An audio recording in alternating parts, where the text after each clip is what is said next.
याच व्हायरल क्लाइमवर विचारतोय, सोशल मीडियावर वादग्रस्त पोस्ट करणाऱ्या कार्यकर्त्यांना सोडून यावं अशा प्रकारे पोलिसांना फोन केलेला अण्णाचा एक व्हिडिओ येतोय.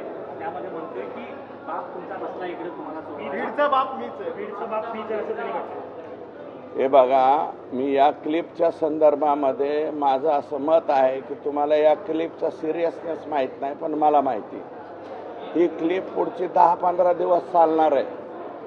माझी विनंती एकच आहे की कोण त्या महिला अधिकारी आहेत ज्यांना आकानी फोन केलेला आहे, कोण तो आरोपी आहे पोरगा म्हणलेला, आणि किरकोळ केस आहे असं कोण म्हणालंय? मी नाही, त्या क्लिपमध्ये आलंय.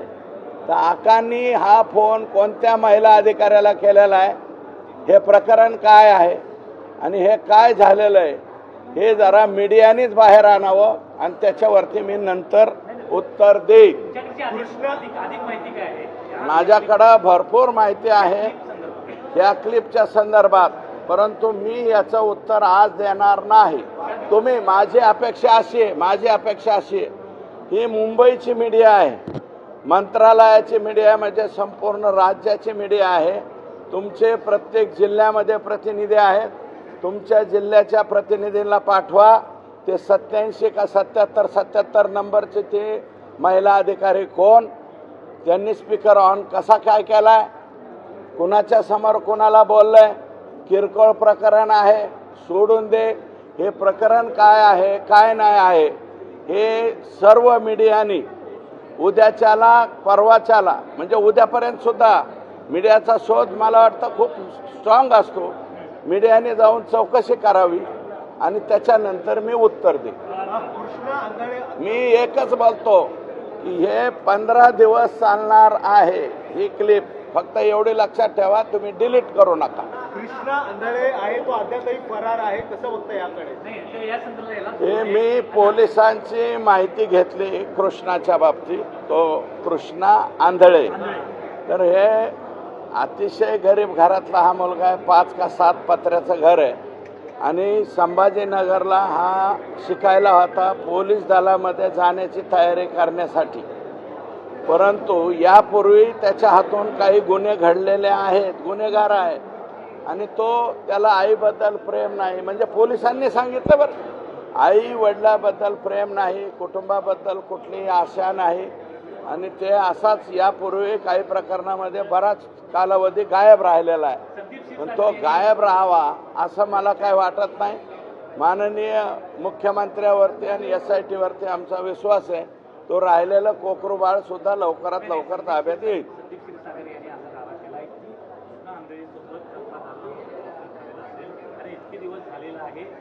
नाही, त्यांचं हे बघा, ते दुसऱ्यांदा निवडून आलेले लोकप्रतिनिधी आहेत. त्यांचं मत त्यांनी व्यक्त केलेलं आहे, त्याला मी डिनाय करणार नाही. तो त्यांनी प्रश्न मांडलेला आहे, त्याच्यावरती ते बोलतील. अशा प्रश्नाच्या बाबतीत मला वाटतं एकदम काही बोलणं उचित होणार नाही. मी त्यांचं स्टेटमेंट पाहिल आणि त्याच्यानंतर त्याच्यावरती बोल.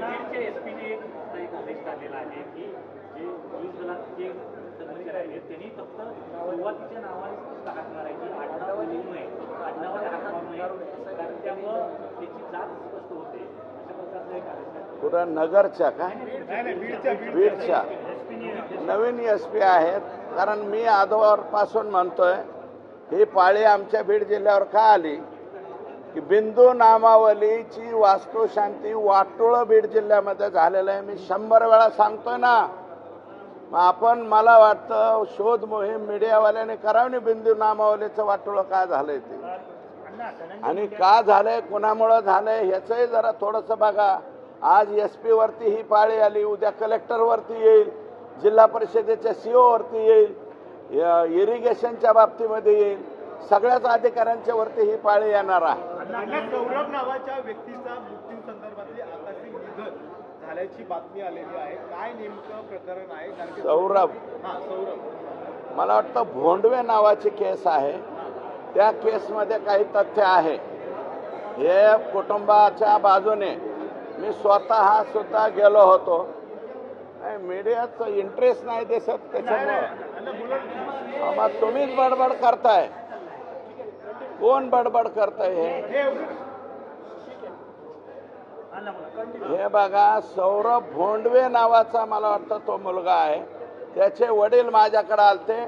केदार नावाचा एक तिथला API हा आकाचा माणूस होता पाटोदा तालुक्यामध्ये. त्यांनी त्यांची केस दाखल करून घेतलेली नाही.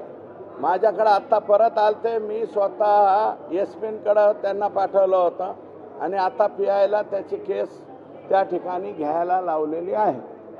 अण्णा अंजली दमानिया यांनी धनंजय मुंडे यांचा राजीनामा घ्यावा यासाठी पुरावे जे आहेत ते अजितदादांना दिले आहेत. त्यांनी धनंजय मुंडेंनी आज म्हटलं की अजितदादांना पुरावे दिले आहेत, अजितदादा आणि मुख्यमंत्री निर्णय घेतील असं त्यांनी म्हटलं. अजितदादा निर्णय घेतील आणि अजितदादांनीच निर्णय घ्यावा. मला वाटतं या प्रकरणात मुख्यमंत्र्यांचा काय संबंध? आमच्या पक्षाचे ते नाही आहेत. त्यांचा राजीनामा घ्यायचा का नाही?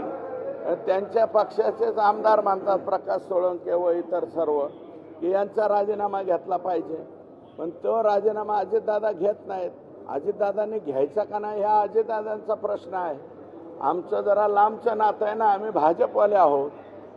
हां, पुढं बरं, असं देखील म्हटलं जातंय की वाल्मिकांना काही दिवसांमध्ये भाजपमध्ये येतील असं देखील म्हटलं जातंय. मग आम्ही संजय राऊत साहेब बोललेले आहेत, मी त्याच्यावरती टिप्पणी करू इच्छित नाही. किमान भाजपवरती एवढी वाईट वेळ आलेली नाही असं मला वाटतं. केंद्रीय मंत्री हां, प्रल्हाद जोशी यांच्या भेटीला धनंजय मुंडे उद्या जात आहेत. राजकीय दलांकडून भेटीचं सांगितलं जातं. केंद्रीय मंत्री प्रल्हाद जोशी केंद्रीय अन्न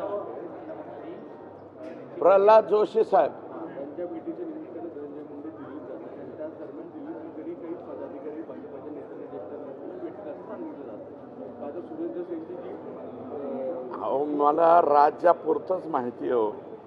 6वा मजला आणि त्याच्या खालचे 5 मजले, याच्या पलीकडे मला माहीतच नाही. मी अडाणी माणूस आहे आणि तुम्ही मला केंद्राचं दाखवताय.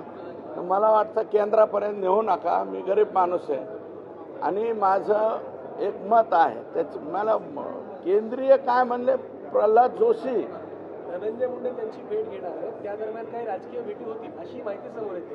आता ते त्यांच्या कुणाबरोबर भेटी होतील, काय भेटी होतील ते तुमचा कॅमेरा त्यांच्या पाठीमागं सोडून द्या. आम्हाला काय करायचं? फक्त माझी एक विनंती आहे की आमच्या पंकजाताई यांनी या वर्षीच्या भगवान भक्तिगडाच्या जो दसऱ्याचा मेळावा झाला, त्या दसरा मेळाव्यामध्ये एक वाक्य वापरलं होतं की ज्यांच्याशिवाय धनंजय मुंडेंचं पान हालत नाही असे वाल्मिक अण्णा. हे बहुतेक तुमच्याकडं जर स्टोअर असेल तर ते वाक्य सुद्धा काढून ठेवा, कारण आजचा जो फोन त्या लेडीचा झालेला आहे तो अतिशय भयानक प्रकरणामधला आहे. आणि मग ते पान सुद्धा धनंजय मुंडेंशिवाय हल्लंय का नाही हे मला बघायचं.